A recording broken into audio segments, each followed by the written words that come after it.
সবাই কেমন আছেন? আশা করি অনেক ভালো আছেন। দেখেন আমার লেগে কি আনছে বাংলাদেশের তো মিনু আপু। ওই যে মনে আছে নি আপনাকে ওই যে কবুতরের মাংস খাইছিলাম মিনু আপুর বাসায় গিয়া। হ্যাঁ আমার বাংলাদেশে গেছে, আমার লেগে কি আনছে দেখাই। আরে আরে খুলতাই না রে, দেখছিন ইলিশ শুটকি। মাশাআল্লাহ কত আবার একটা ইলিশ শুটকি আনছে, দেখা ভালো করে উঠাইও।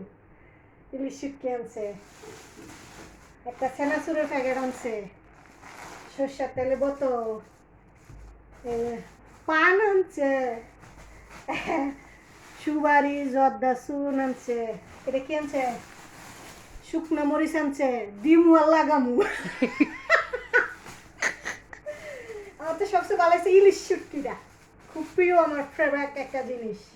কেমন হয়েছে সবাই কমেন্টে জানাবেন। ওকে, আর একটা ভিডিও ছাড়বো একটা বইনের, কেউ মাইন্ড করবেন না। আসলে এটা ভিডিওটা সব বইনেদের মাধ্যমে বইনেদের জন্য ছাড়বো, ভিডিওটা দেখবেন, অনেকে শিক্ষা নেবেন, অনেকে শিখবেন। প্রবাসী বোনেরা কেন নির্যাতন হয় একটা ভিডিও ছাড়বো আমি, সবাই লাইক সাপোর্ট করবেন। আমার ওটাই না করলাম উন্না নাই শুনলে। আচ্ছা কেটে কোনো না হাতে